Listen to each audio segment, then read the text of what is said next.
बात की जाए तो आधुनिक दुनिया और मुद्रण संस्कृति, तो सबसे पहले हम लोग आधुनिक दुनिया और मुद्रण संस्कृति के संबंध के विषय में बात करते हैं। तो अगर देखा जाए तो ये जो मुद्रण संस्कृति है इस पर थोड़ा सा विचार करते हैं और देखते हैं कि मुद्रण संस्कृति से पहले की दुनिया कैसी थी। तो बात करते हैं कि मुद्रण या छपी हुई सामग्री के बगैर हमारे लिए दुनिया जो है कल्पना करना भी मुश्किल हो रहा है। यानी कि अगर आप बात करते हैं कि हम बोल दें अगर आपको कि मुद्रण संस्कृति के बिना आप जी सकते हैं, तो आपके लिए ये कल्पना करना भी असंभव हो जाएगा कि मैं मुद्रित वस्तुओं के बिना यानी कि लिखी हुई वस्तुओं के बिना हम कैसे जी सकेंगे। क्यों? क्योंकि आज हमारे पास हर जगह मुद्रित वस्तुएं हैं। उदाहरण के लिए अगर बात करें तो किताबें, अखबार, पत्र पत्रिकाएं, कैलेंडर, सरकारी सूचनाएं, डायरी, सड़क के किनारे का विज्ञापन, जो अगर आप कभी विज्ञापन देखते हैं, और क्या नहीं ऐसा चीज है जो आपको मिलेगा मुद्रित वस्तुओं के लिए।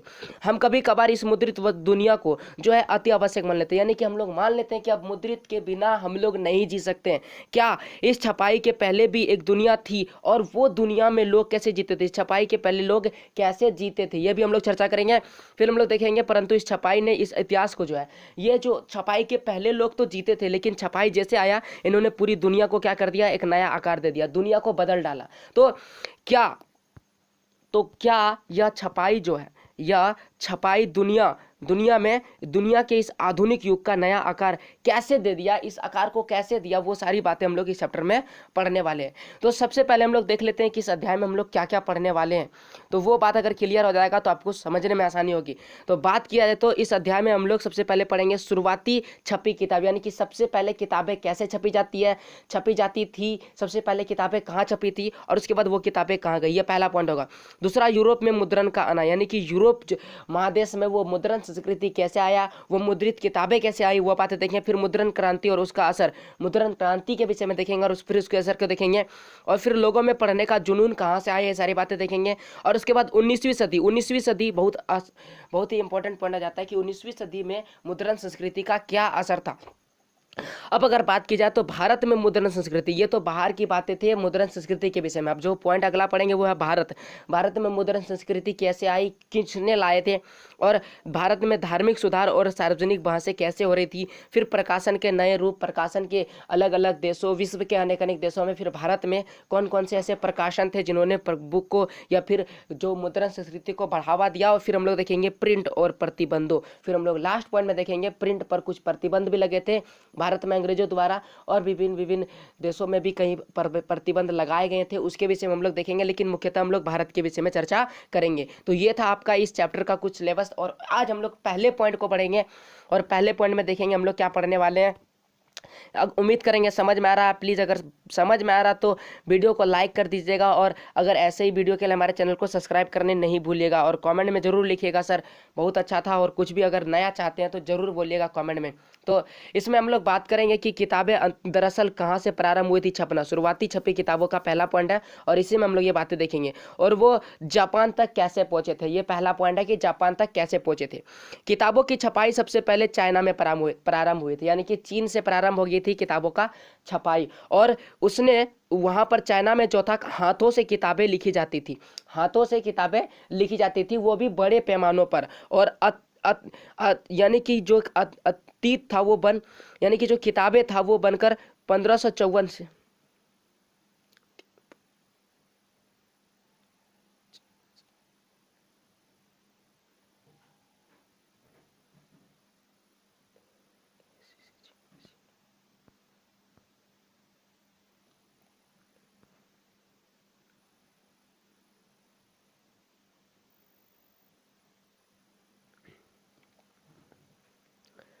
और धीरे धीरे जो है लगभग 594 ईस्वी से चीन में स्याही लगे काट के ब्लॉक पर, तख्ती पर कागज रगड़कर किताबें बनाई जा रही थी। यानी कि किताबें बना रही थी किस पर, तख्ती के कटके पर रखकर ब्लॉक का आकार में।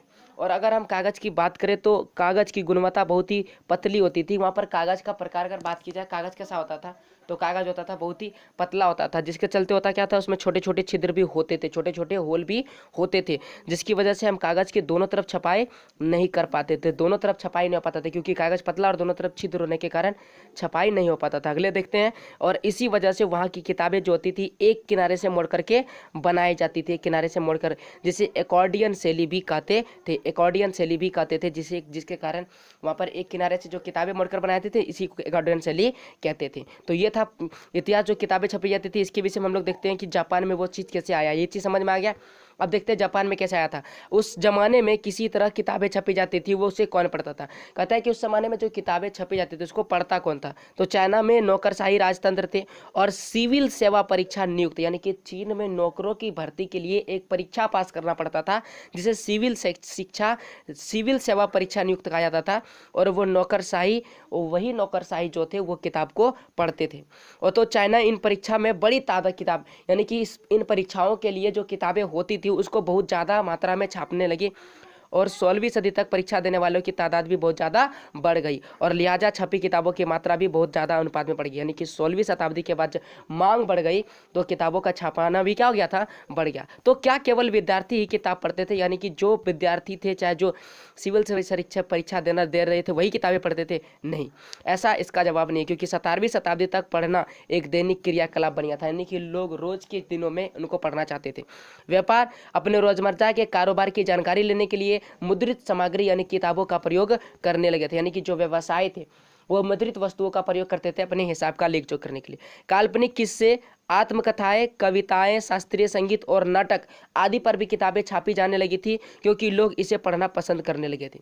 जिससे अमीर महिलाएं थे उसने अपनी किताबें खुद छपवानी शुरू कर दी। गौर कीजिएगा, वो पढ़ने नहीं शुरू की बल्कि अपनी किताबें खुद छपवानी शुरू कर दी और पढ़ना अब सबकी आदत बनने लगी थी। और जैसे जैसे पश्चिमी तकनीक में विकास हो रहा था, वहाँ पर पश्चिमी प्रेस निर्मित हो गया था और निर्माण हो गया था। और फिर चाइना में जो मशीन प्रेस आयात कराया गया, संघाई प्रिंट संस्कृति का नया केंद्र बन गया। यानी कि चाइना में पश्चिमी में जैसे इसका विस्तार हुआ, वहाँ पर मशीन बन गया और फिर उस मशीन को चाइना ले आया गया। और चाइना में एक जगह है जिसका नाम संघाई है और उस संघाई में ज़्यादातर प्रिंट हो रहा था, इसलिए उसको क्या बना दिया गया? प्रिंट संस्कृति का नया केंद्र बना दिया गया। इस प्रकार से चाइना में जो है विकास हुआ। और अब हम लोग देखते हैं कि जापान में कैसे आया। तो जापान में कैसे आया था, इस पर अगर बात की जाए तो चीनी जो बौद्ध प्रचारक होते हैं, बौद्ध एक धर्म है और बौद्ध धर्म के प्रचारक चीन से जापान गए और उन्होंने मुद्रण संस्कृति को जापान में परिचित करवाया। और जापान में मुद्रण संस्कृति को बहुत ही बड़ी संख्या में स्वीकार किया गया। और डायमंड सूत्रा, याद रखिएगा, डायमंड सूत्र या डायमंड सूत्रा जो थी पहली किताब बनी जो जापान में छापी गई थी। और जापान की पुस्तकालय अब धीरे धीरे पुस्तकों से यानी किताबों से भरने लगी थी। यानी कि अब वहाँ के लोगों के पढ़ने की इच्छा बढ़ने लगी थी और लोग किताब को खरीदने लगे थे। अब सवाल आता है कि कौन से विषय जिन पर किताबें छापी जा रही थी और लोग उन्हें पढ़ना पसंद कर रहे थे? जापान में कौन सी किताबें छापी जा रही थी? तो महिलाओं पर ज़्यादा किताबें लिखी जा रही थी। दूसरा है रसोई, यानी कि खाना पीना बनाने के लिए जो किताबें होती थी उस पर। शिष्टाचार, चाय अनुष्ठान, फिर फुलसाजी, हिसाब किताब इत्यादि पर किताबें छापी जा रही थी। और ऐसे ही देखते मुद्रण संस्कृति पूरे विश्व में फैल गया था।